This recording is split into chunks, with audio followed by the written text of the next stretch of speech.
Entonces, si ya tienes tu Biblia abierta para que vayamos a través de Oseas 3 y 14, pues vamos a cerrar nuestros ojos para no distraernos y vamos a inclinar nuestro corazón al Dios vivo y a pedirle que esta palabra salte del papel y de la letra y de la pantalla, salte a nuestros corazones, ¿va? Padre bueno, Padre misericordioso, Señor, te amamos, te agradecemos tu paciencia, lo paciente que eres con nosotros, Señor. Lo misericordioso, Señor, lento para la ira, grande en misericordia, Dios, que has dado a tu Hijo unigénito, Señor, en sacrificio, llevando toda la maldad y la ira sobre sí, Señor, y eso revela, Señor, cuán grande amor tienes para con nosotros, al darnos vida, esperanza, al darnos tu palabra que nos dirige, nos confronta, nos recuerda, nos anima, nos fortalece, Señor.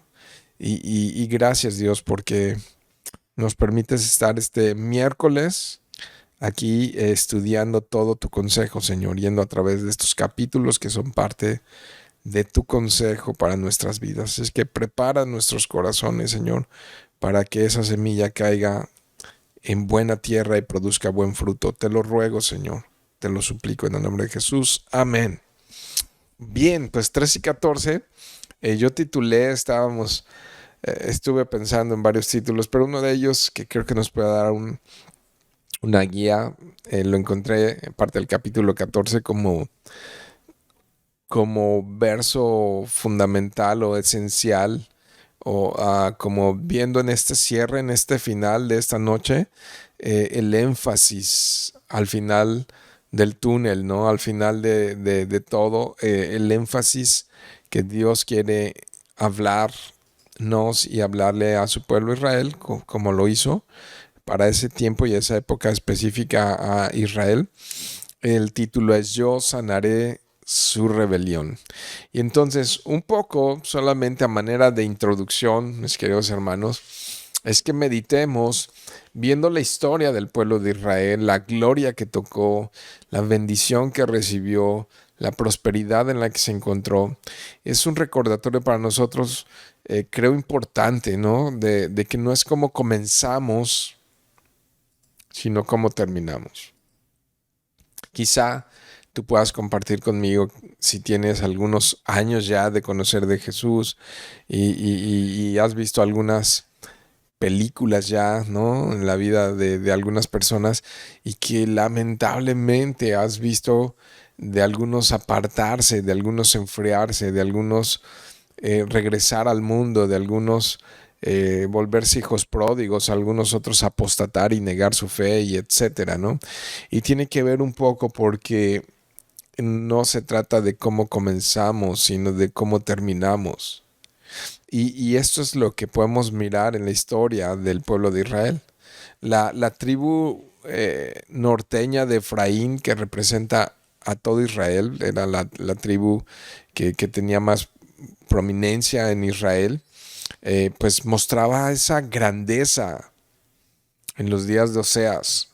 Debemos recordar que en los días de Oseas es un anuncio del juicio. Todavía el juicio no venía, después vendrían los asirios y tomarían al pueblo, pero es solamente un anuncio de que esos días en los que ellos se encontraban, esos días de gloria, iban a terminar.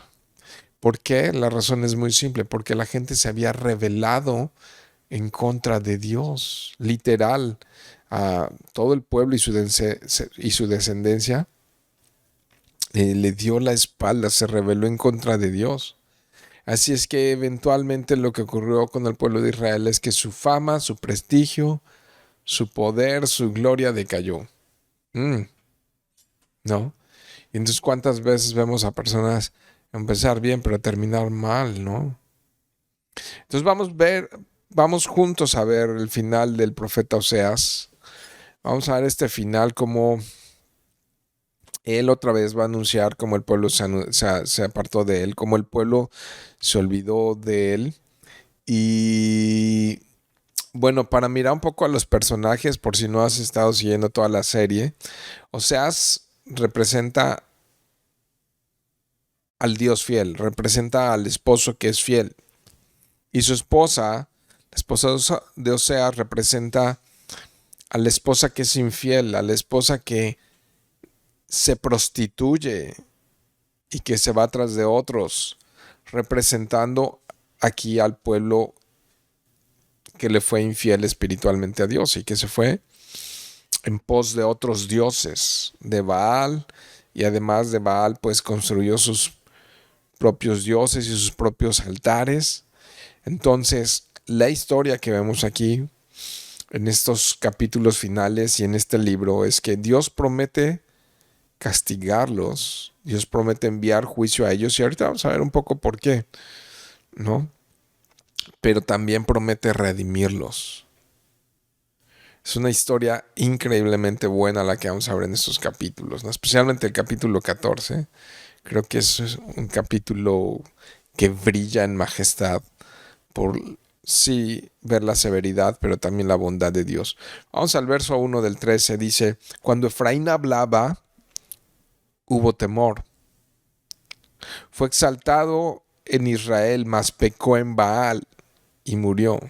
¿No? Es una traducción un poquito desafortunada, pero básicamente lo que nos está diciendo este verso es que Efraín, ya dije, la tribu norteña, ¿no? Del pueblo de Israel, jugó un papel muy importante, ¿no? De gran peso. Efraín hablaba y los demás lo oían, pero pecó al rendir culto a Baal, ¿no? Entonces, en este primer verso lo que nos está diciendo es que aunque tenía una autoridad sobre el pueblo Efraín, perdió esa autoridad moral al irse tras de Baal. ¿No? Entonces también podemos ver que una autoridad moral se gana a través de los hechos, no de las palabras. Verso 2, y ahora añadieron a su pecado, dice, y de su plata se han hecho según su entendimiento, imágenes de fundición, ídolos, toda obra de artífices, acerca de los cuales dicen a los hombres que sacrifican, que besen los becerros, ¿no? Entonces, ya vimos en el verso 1 que Efraín pecó al adorar a Baal, pero no les fue suficiente. Esto es bien interesante, ¿no? No les fue suficiente, sino que añadieron más cosas a su pecado. Esto es bien interesante porque, ¿sabes? El pecado es degradante, el pecado es progresivo. Déjame decirte esto. Empiezas por aquí y terminas por allá. No tienes idea hasta dónde te puede llevar el pecado. Alguien que comienza diciendo, oh, una cerveza, una copa, un esto, un el otro, ¿no? Pero si tu corazón no es temeroso de Dios, al rato son 10 cervezas. Y al rato le metes marihuana, ¿no? Y al rato cocaína, y al rato estás completamente hundido en adicción. Y lo mismo pasa en cualquier área de nuestra vida, ¿no? O sea, te robaste un lápiz y al rato puedes estar asesinando para robar. Y tú dices, yo no, yo seré incapaz. Dice Joel Owen, de Respuestas, que no sabemos de qué cosas somos capaces hasta que estamos en el lugar y somos capaces de cometer delitos muy graves, aún de asesinar a alguien, ¿no? Y entonces se van degradando, dice, ahora añadieron esto. Y mira lo que dice, fíjate, o sea, hacen artífices, hacen ídolos, ¿no? O sea, hacen ídolos de plata, de oro, todo eso hacen, de los cuales dicen a los hombres que sacrifican. También no es una traducción muy afortunada, pero lo que está diciendo es aquí realmente que estaban practicando el sacrificio de personas, de humanos, vaya. muy probablemente de bebés, que era una de las prácticas de los pueblos paganos, muy probablemente niños, ¿no?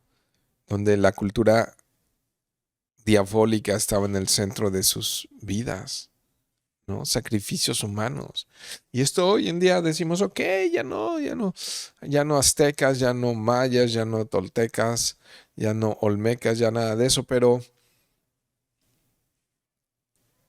y quizá no sé si censuran este video por usar estas palabras, pero hoy nuestra cultura está sacrificando a miles y millones de niños en el vientre de sus mamás. Esto está haciendo y las leyes lo están aprobando y lo están autorizando. Sacrificio humano, ¿no? Es de lo que está hablando ese verso 2. Verso 3. Por tanto serán como la niebla de la mañana y como el rocío de la madrugada, que se pasa como el tamo, que la tempestad arroja de la era, y como el humo que sale de la chimenea. Uf, ¿no? Y entonces eso, que su gloria pasaría muy, muy pronto. ¿Qué ocurrió? Pues simple, no escucharon el consejo de Dios, no escucharon lo que Dios les habló vez tras vez. Uno de los casos es el profeta Oseas. Y entonces lo que hicieron fue confiar en ídolos. Y entonces la gloria que tuvo el pueblo no iba a permanecer, iba a desaparecer así, como la niebla de la mañana, como el rocío de la madrugada. Verso 4. Mas yo soy Jehová tu Dios desde la tierra de Egipto. Qué recordatorio. No conocerás pues otro Dios fuera de mí, ni otro Salvador sino a mí, ¿no? Y entonces, un Israel que ya había cambiado, su corazón ya era otro. Piensa en esto nuevamente. Habían adorado a Dios, en el principio habían sido fieles a Dios, pero después terminaron mal. Cambiaron. Dios no cambió. También tenemos que notar eso. Dios no cambió, ellos cambiaron, ¿no? Él seguía siendo, como lo describe aquí, el único Dios y el único Salvador. Y entonces Dios le está diciendo, yo no he cambiado, ustedes han cambiado, pero saben, yo soy el Dios que los sacó de Egipto. Les quiero recordar que son lo que son por lo que yo hice con ustedes. Mi mano poderosa los bendijo, ¿no? Y los saqué de Egipto y los llevé a la tierra prometida, pero ustedes ¿qué han hecho?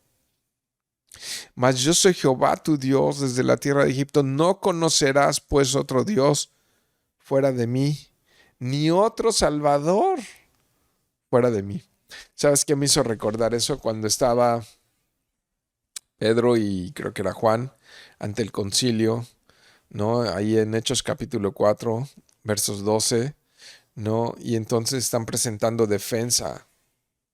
Y dicen ellos, y en ningún otro hay salvación, porque no hay otro nombre bajo el cielo dado a los hombres en que podamos ser salvos.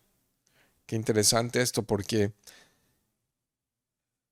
no, no todos los caminos llevan a Roma. Es falso. Eso es lo más falso que puede haber.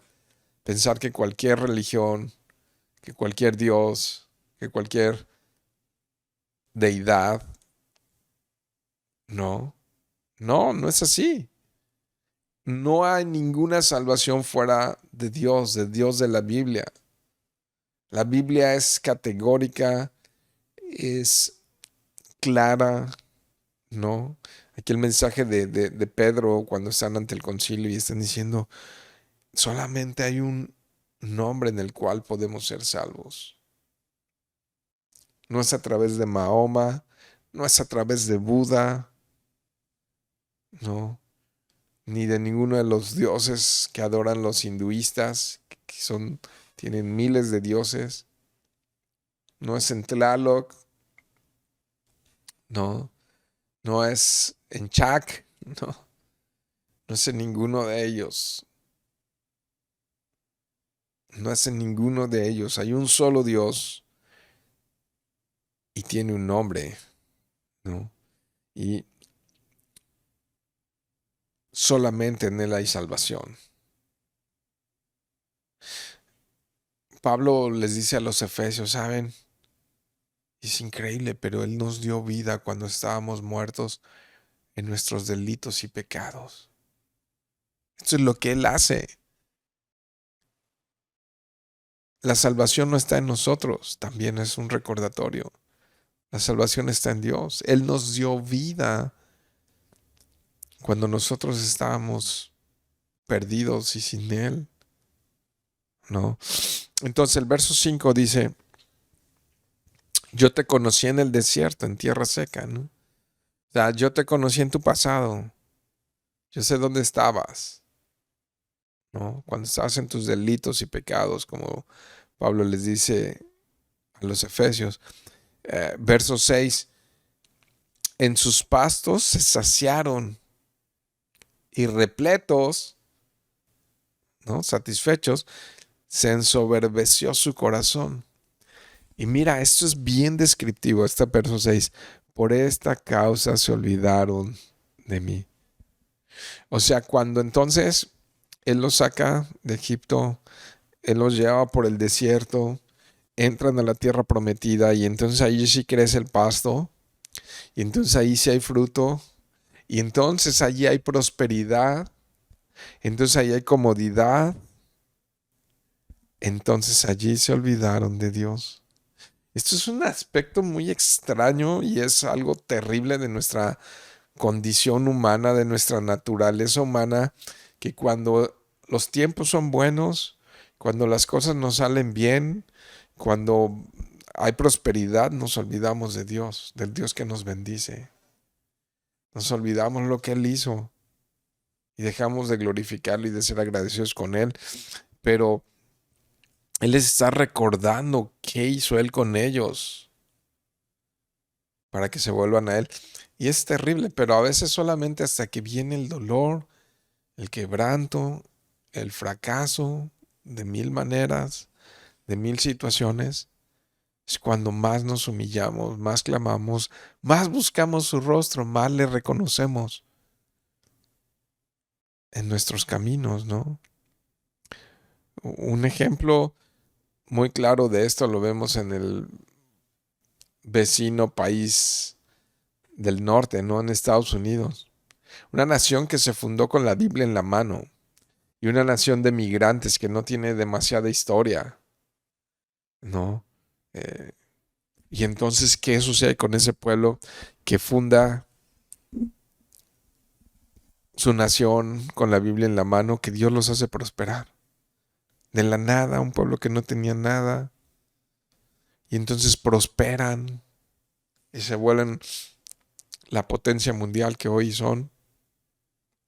Pero ¿sabes qué empiezan a hacer? A sacar a Dios de todos lados. No solo de las escuelas, no solo del gobierno, no solamente de la ley y de todos lados, sino que empiezan a legislar en contra de todos los valores cristianos con los que formaron su nación, sino que, y no solo de las familias lo empiezan a sacar, sino que aún hasta de las iglesias. Y ahí están varias denominaciones cometiendo actos vergonzosos, ¿no? Delante de Dios. Y entonces ahí está un ejemplo, se olvidaron de Dios en la prosperidad. Por tanto, dice el verso 7, yo seré para ellos como león, como un leopardo en el camino los acecharé. Uf, como osa que ha perdido los hijos, los encontraré y desgarraré las fibras de su corazón. O sea, que Dios diga, esto está muy fuerte, ¿no? Y allí los devoraré como león. Fiera del campo los despedazará. Uf. Y entonces esto ocurre cuando descuidamos, cuando nos rebelamos, cuando afrentamos a Dios. Mientras Él nos ha dado solo bien, nos ha dado bendición, ¿no? O sea, Dios responde. Y no es que Dios nos odie, sino está demostrando Él con estas figuras que es la única manera en la que vamos a volver a Él. ¿No? Hablando del pueblo de Israel, esto era necesario, porque si no, no se volverían a Él, ¿no? Y aquí los tres mencionados, león, leopardo, oso, todos estos eran animales realmente que rondaban por Israel, ¿no? Y que son fieras que acechan para matar a sus presas, ¿no? La condición o la consecuencia es la palabra que debería de usar por haber cometido el adulterio espiritual. Y entonces estos textos, vamos a ver cómo avanzan porque en esto hay severidad, pero también hay bondad. Verso 9, te perdiste, oh Israel, mas en mí está tu ayuda. Uf. O sea, no era el final. O sea, se encontraban completamente perdidos, pero aún Dios les ofrece ayuda. Obvio si se vuelven a Él, ¿no? Y mira el recordatorio aquí de cómo desecharon a Dios. ¿Dónde está tu rey? Para que te guarde con todas tus ciudades y tus jueces, de los cuales dijiste, dame rey y príncipe. Te di rey en mi furor y te lo quité en mi ira, ¿no? Mm, Primera de Samuel nos narra esta historia que viene aquí en Oseas. Primera de Samuel capítulo 8 nos narra cuando el pueblo cometió un grave error.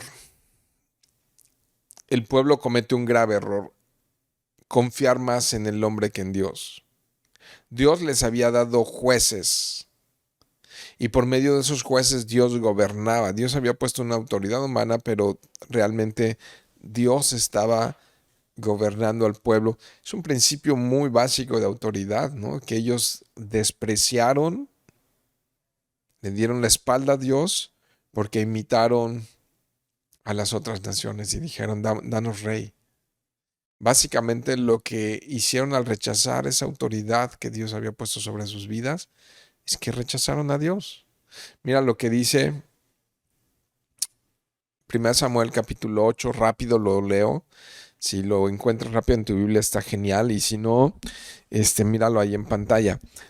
1 Samuel 8:6 dice, pero no agradó a Samuel esta palabra que dijeron, danos un rey que nos juzgue. Y entonces Samuel oró a Jehová, verso 7, y dijo Jehová a Samuel, oye la voz del pueblo en todo lo que te digan, porque no te han desechado a ti, sino a mí me han desechado para que no reine sobre ellos. Entonces, ¿quién había puesto a Dios sobre sus vidas? A Samuel. Samuel, ¿qué era? Era un juez, era un profeta y era un sacerdote de parte de Dios. Dios había puesto una autoridad sobre sus vidas, pero ellos la desecharon y entonces les dice, escúchalos. Pero tranquilo, Samuel, porque no te están desechando a ti, sino me están desechando a mí. Verso 8, sigo ahí en 1 Samuel 8. Dice, conforme a todas las obras que han hecho desde el día que los saqué de Egipto hasta hoy, dejándome a mí sirviendo a dioses ajenos, así hacen también contigo. ¡Wow! ¿No? Pues cuidado con esa rebelión, porque si permitimos rebelión en nuestro corazón, podemos comenzar aquí, desviarnos hasta allá y terminar haciendo cosas que jamás imaginamos. Y terminando en situaciones muy, muy lamentables. Verso 9. Ahora pues oye su voz, mas protesta solemnemente contra ellos. Sigo en 1 Samuel. Y muéstrales cómo les traerá el rey que reinará, cómo les tratará el rey que reinará sobre ellos, ¿no?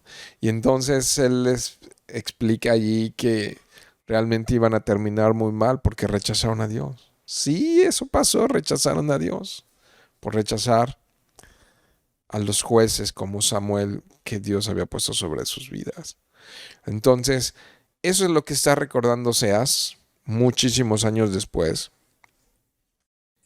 habían rechazado a Dios, rechazaron a Dios.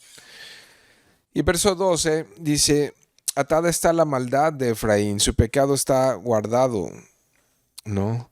Dolores de mujer que da luz le vendrán. Es un hijo no sabio, porque ya hace tiempo que no debiera detenerse al punto mismo de nacer, ¿no?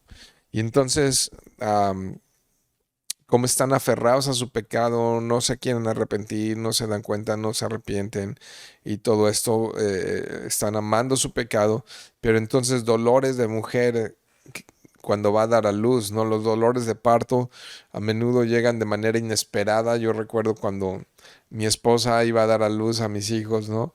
Y mis dos hijos fueron, este, nacieron antes de término. Uno nació más o menos como 7 mesino, los dos, para no entrar en ese tema. Pero por ser 7 mesinos no esperábamos su nacimiento, esperábamos el cumplimiento a los 9 meses. Y pues Lore es rápida, los produce rápido y entonces en 7 meses casi los tuvo.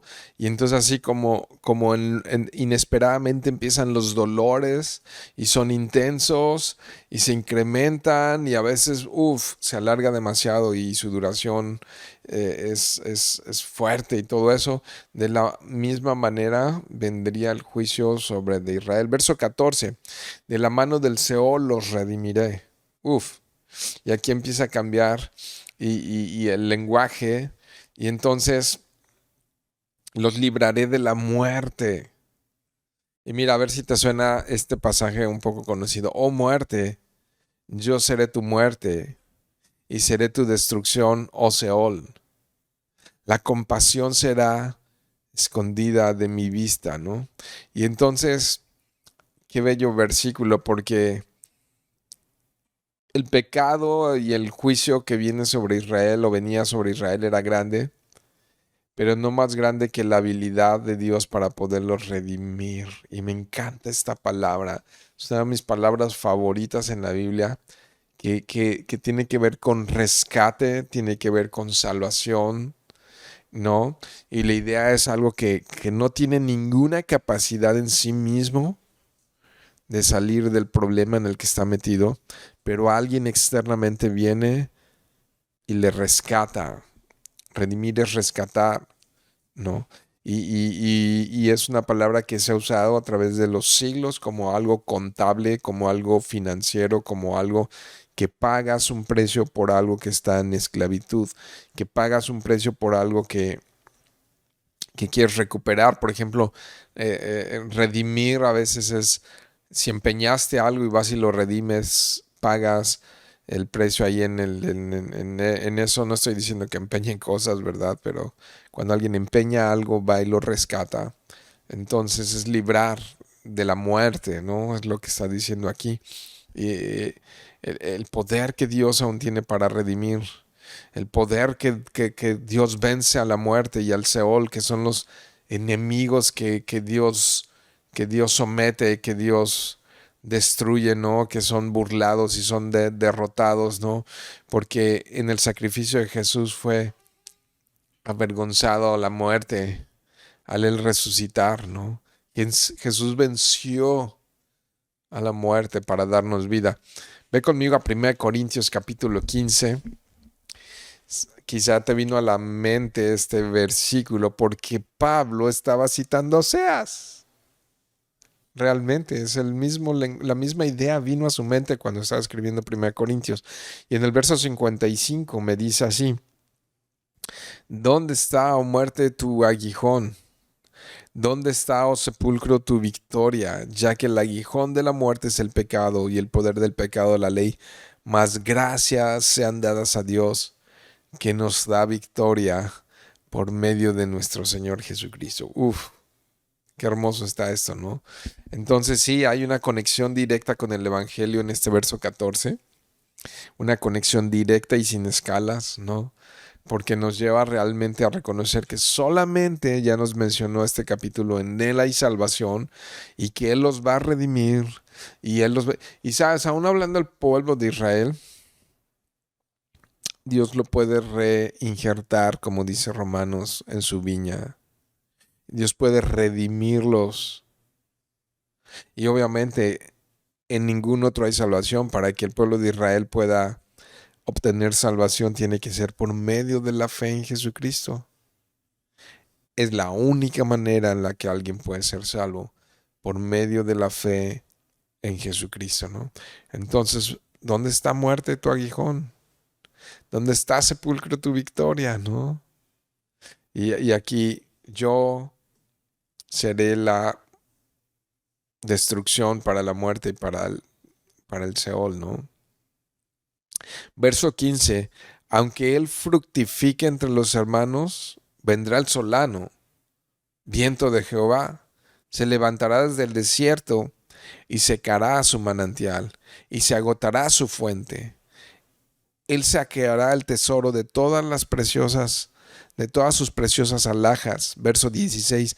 Samaria será asolada. ¿Por qué? Porque se rebeló contra su Dios. Caerán espadas, sus niños serán estrellados, wow. Y sus mujeres encintas serán abiertas, ¿no? Wow. Entonces, a largo plazo, eh, a la distancia, al pasar del tiempo, Israel vería la gloria y la redención de Dios, vería el poder de Dios sobre la muerte y sobre el pecado, pero en el corto plazo, Israel sería castigada por su rebelión contra Dios, ¿no? Israel sufriría a causa de haberse prostituido espiritualmente y haberse apartado de Dios. Entonces, por ahora, la grandeza de ese Israel quedaría atrás. Entonces vamos al capítulo 14, ¿ok? Vamos rápidamente allá al capítulo 14. Y déjenme citar, antes de empezar con este capítulo 14, a Charles Spurgeon, que él dijo esto acerca de este capítulo 14 de Oseas. Dice, este es un maravilloso capítulo para estar al final de tal libro. Nunca hubiera esperado que de un arbusto espinoso pudiera juntar flores tan bellas, ¿no? O sea, todo lo que hemos estado leyendo es juicio. Pero así es. Cuando el pecado abundó, dice él, sobreabundó la gracia. Ningún capítulo en la Biblia puede ser tan rico en misericordia como este que está al último de Oseas. Y ningún capítulo en la Biblia puede, en el orden natural de las cosas, pudiera ser más terrible en su juicio. Cuando vemos lo negro de la oscuridad y en medio de ella la luz del mediodía, ¿no? Entonces, si estás viendo así que el león y el oso y el leopardo, ¿no? Y yo los voy a destruir y juicio vendrá sobre de ustedes, pero la luz alumbra esa oscuridad. Capítulo 14, verso 1. Mira estas palabras de amor. Vuelve, oh Israel, a Jehová tu Dios, porque por tu pecado has caído. Llevad con vosotros palabras de súplica y volved a Jehová y decidle, quita toda iniquidad y acepta el bien y te ofreceremos la ofrenda de nuestros labios, ¿no? Fíjense que también una traducción de estas palabras, ¿no? Que vemos en el verso 2, ¿no? Que hablan de palabras de súplica y luego se combina ahí con la ofrenda de nuestros labios.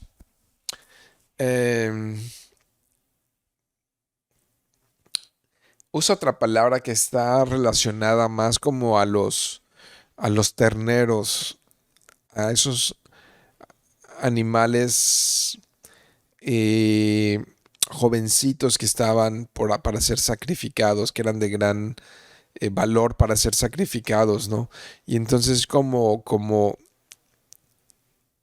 dice Romanos capítulo 12, verso 1, que ofrezcamos nuestras vidas como un sacrificio santo y agradable a Dios, pues aquí está diciendo que de nuestros labios venga ese sacrificio. Y el verso 1 es: vuélvete, oh Israel, a Jehová tu Dios a causa de tu pecado. Es un llamado al arrepentimiento. Pero quiero que mires ahí como con palabras de súplica. Es regresar al Señor, ¿no? Mira, voy a combinarlo con el verso 3. Dice: no nos librará el asirio, no montaremos en caballos, ni nunca más diremos a la obra de nuestras manos, dioses nuestros. Porque en ti el huérfano que alcanzará misericordia, ¿no? Eh, súplica. Esta es la palabra clave en esta pequeña porción. No, o sea, es como si Dios está diciendo: cuando regresen a mí, vengan a mí, pero cuando regresen a mí, vengan con palabras de súplica. No quiero que regresen a mí con palabritas ahí silenciosas en su corazón de: oh, sí, Señor, perdónanos, sino lloren por su pecado. Griten, giman por su pecado, ¿no? Así una desesperación de: contra ti hemos pecado, Dios. Perdónanos. Hemos ofendido tu nombre. Hemos pecado en tu contra, Señor. No, las palabras intensas que demuestran arrepentimiento, ¿no? Y esas palabras Dios quiere usar. Es un precioso llamado a regresar al Señor, ¿no? No sé cómo está tu vida espiritual, pero creo que este es el recordatorio para cada uno de nosotros hoy, ¿no? Eh, Fíjate, no nos librará el asirio, no montaremos en caballos, nunca más diremos a la obra de nuestras manos, dioses nuestros, ¿no? O sea, ¿te acuerdas? El problema es que confiaban en el hombre, pidieron reyes, ¿no? No quisieron a los jueces que Dios había puesto en ellos, como el día que miramos esto en 1 Josué, eh, perdón, en 1 Samuel, ¿qué estoy diciendo? 1 de Samuel, ¿no? Pero entonces es cuando vuelvas al Señor, renuncia a tu dependencia de todas esas cosas, de todos esos ídolos, ¿no? De los asirios, de los caballos, de todas esas, donde tenías puesta tu confianza que no era Dios. Y es como reconoce que el Señor y solo el Señor puede hacer la diferencia en tu vida. Porque en ti el huérfano alcanzará misericordia, ¿no? Porque en ti el huérfano alcanzará. Y aquí nos recuerda de ese Dios misericordioso que tenemos, ¿no? El pueblo tenía la posibilidad de alcanzar misericordia en Dios. El huérfano alcanzará misericordia. Entonces nosotros, así como huérfanos, yendo a Dios y diciendo: Dios, perdónanos, te suplicamos, ten misericordia de nosotros. Y, y tenemos oportunidad de alcanzar misericordia, perdón de Dios. El pueblo de Efraín tenía la oportunidad, en ese momento, si se arrepentían, de no recibir el castigo de Dios. Y mira el verso 4, qué hermoso está. Entonces eso le da título a este sermón: yo sanaré su rebelión, los amaré de pura gracia, porque mi ira se apartó de ellos. Entonces la luz al final del túnel: si el leopardo, si el león, si el oso que los desgarraría, a causa de su rebelión, pero a causa de su condición, y Dios ve a su pueblo como que si estuviera enfermo, pero la enfermedad tiene un nombre y es pecado. Entonces yo los voy a sanar. Dios tiene ese poder y Dios tiene esa naturaleza de sanarnos de la rebelión. Se llama gracia, porque no tiene que hacerlo, pero lo hace porque su amor es grande. Entonces yo voy a restaurarte, ¿no? Dios compadeciéndose de esa condición en la que estaba su pueblo. ¿Y sabes algo? Cristo entiende nuestra debilidad. Cristo la entiende. Dice Hebreos capítulo 4 versos 15 y 16. Dice, porque no tenemos un sumo sacerdote que no pueda compadecerse de nuestras debilidades, sino uno que fue tentado en todo según nuestra semejanza, pero sin pecado. El verso 16 dice, acerquémonos pues confiadamente. Mira esta invitación. Acerquémonos pues confiadamente al trono de la gracia para alcanzar misericordia y hallar gracia para el oportuno socorro, ¿no? Entonces, llamado al arrepentimiento al pueblo, la promesa de que Él los sanaría de su rebelión, la promesa de que Él los amaría por pura gracia. Esa es la promesa para el pueblo de Israel, pero también conecta con lo que Dios hace con nosotros, porque lo vemos claramente también a través del Nuevo Testamento, ¿no? Este es el caso de lo que nos está diciendo Hebreos, ¿no? Y aquí hoy, o sea, dice, yo sanaré su rebelión. Dios diciendo, yo soy el gran médico para su rebelión. Ahora, yo los voy a sanar, yo los voy a restaurar. ¿Cómo se mira esa sanidad? ¿Cómo es que Dios sanaría y cómo se observaría después esa sanidad? Versos 5, 6 y 7 lo describe muy bien. Cuando nos volvemos a Dios y su gracia y su misericordia operan en nuestras vidas, cuando Dios nos sana de nuestra rebelión, cuando nos convertimos al Dios vivo, cuando nos arrepentimos y nacemos de nuevo, dice el verso 5, yo seré a Israel como rocío, él florecerá como el lirio y extenderá sus raíces, como el Líbano, ¿no? Entonces todo lo que hace el rocío, eh, las flores, las raíces de un árbol fuerte. Verso 6, extenderán sus ramas y será su gloria como la del olivo y perfumará como el Líbano. Todo eso. Mira el verso 7 cómo se mira esa restauración. Volverán y se sentarán bajo su sombra. Serán vivificados como trigo y florecerán como la vid. Su olor será, otra vez vuelve a repetirlo, como de vino del Líbano, ¿no? Y entonces el crecimiento sería restaurado, ¿no? La palabra él florecerá. La belleza sería restaurada como la flor del lirio. La fuerza sería restaurada, ¿no? Extenderán sus raíces, un árbol fuerte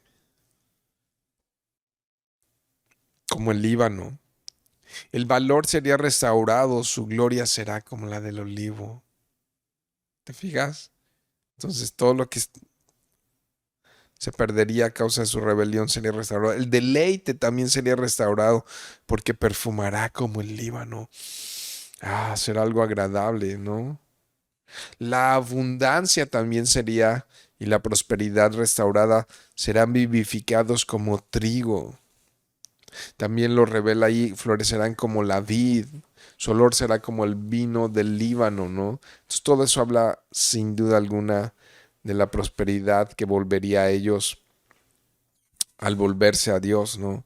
Al arrepentirse, al clamar por su pecado, ¿no? ¿Qué palabra fue la que se usó? Em, Súplica, ¿no? Al suplicar, Señor, perdónanos.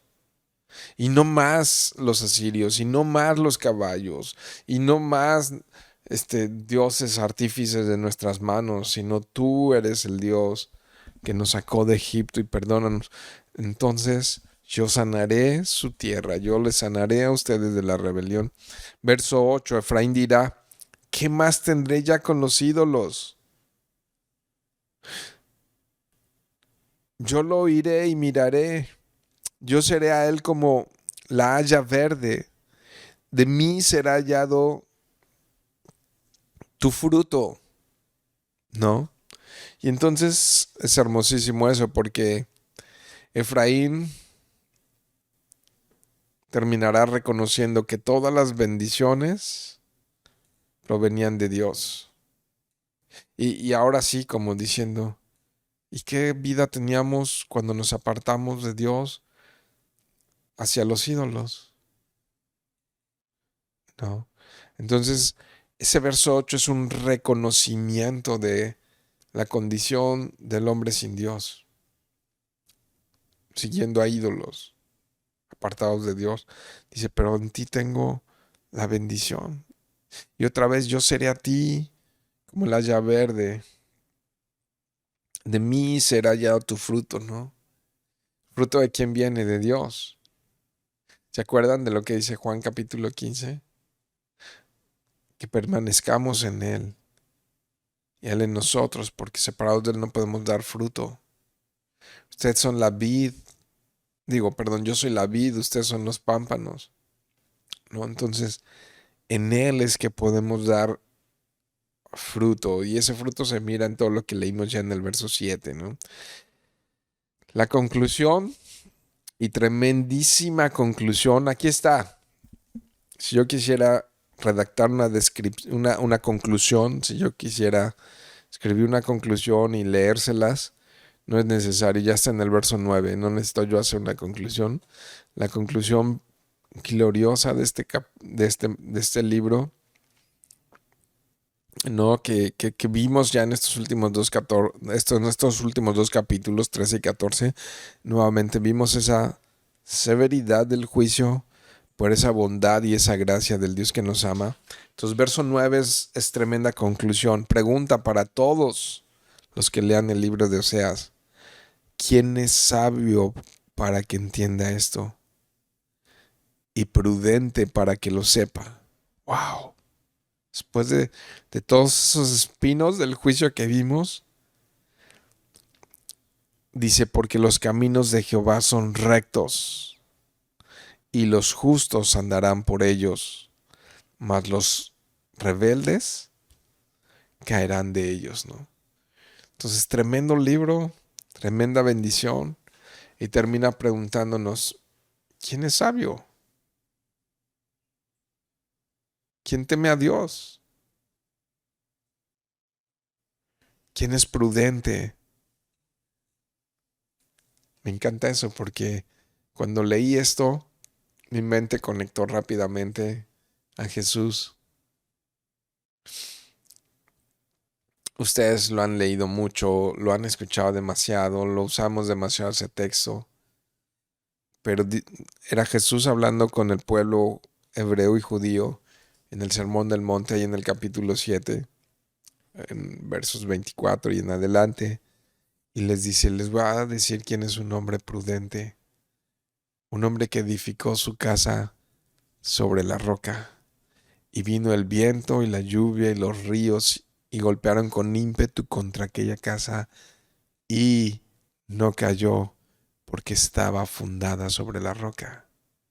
Así es aquellos que oyen mis palabras y las practican. La ruina no llegará sobre sus vidas porque están edificados sobre la roca y la roca es Cristo.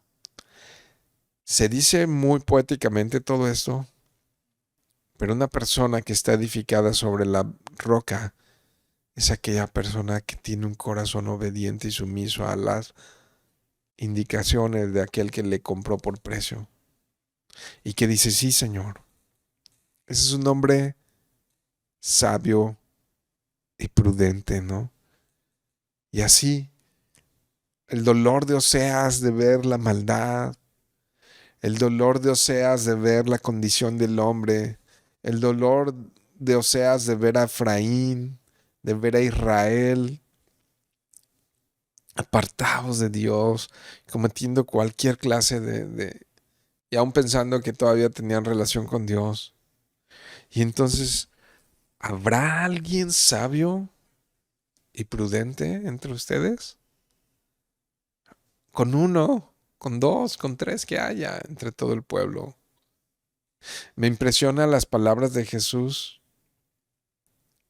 a la mujer samaritana.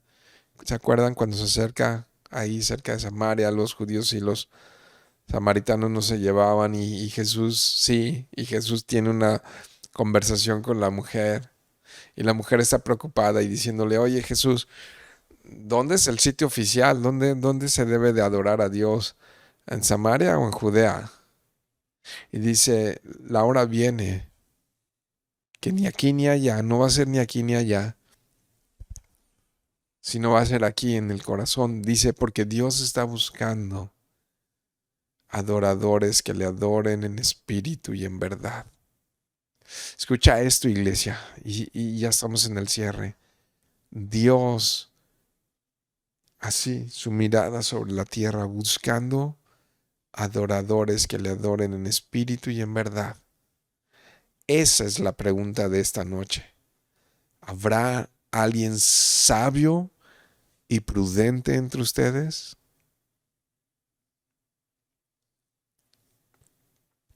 Porque los caminos del Señor son rectos, son justos, y los justos andarán por ellos. ¿Hay algún pecado al cual renunciar? ¿Hay algún pecado del cual arrepentirse? ¿Hay rebeldía en el corazón? Oh, rebeldía suena una palabra muy grande.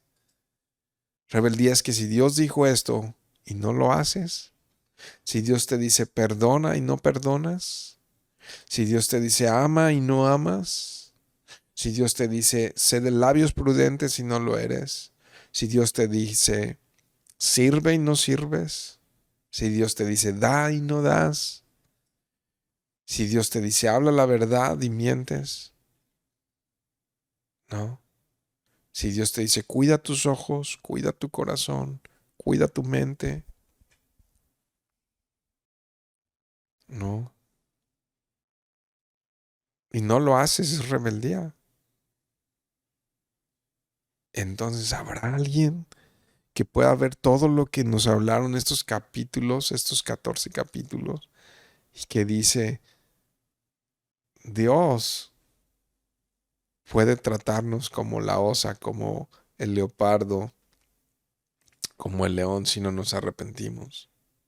Pero Dios también puede sanar nuestra rebelión y Dios puede hacernos volver a resurgir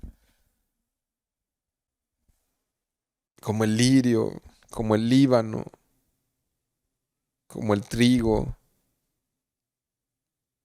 como la uva y el vino. Dios puede volver a perfumar nuestras vidas. Dios puede ponerle nuevamente valor a nuestras vidas. Si clamamos a Él y si lloramos delante de Él nuestro pecado, decimos, sí, Señor, no, perdóname porque no endurecí mi corazón, ¿no? Hacia lo que tú me estabas diciendo. Y entonces suplicar el perdón de Dios. Dice, vengan a mí, pero con súplica, ¿no? Vengan a mí con súplica. Entonces, si alguien tocara nuestra puerta, y aquí yo estoy a la puerta y llamo, si alguno oye mi voz, yo abriré y entraré a él y cenaré con él y él conmigo. Cualquiera que toque a nuestra puerta y anunciara juicio y dijera, el juicio viene, ¿Qué es? Oh, ¿me voy a sentar aquí a esperar el juicio? No, es una invitación al arrepentimiento. Oramos. Padre, aceptamos tu invitación, Señor. Y hoy delante de ti, Señor, reconocemos, Dios, que muchas veces no hacemos lo que tú nos pides. Y a veces, Señor, somos como Israel, que creamos ídolos y confiamos en el hombre y nos olvidamos de ti y nos apartamos de ti, Señor, y no hacemos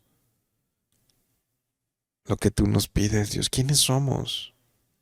¿Quiénes somos, Dios, para no amar, para no perdonar, para no servir, para no dar,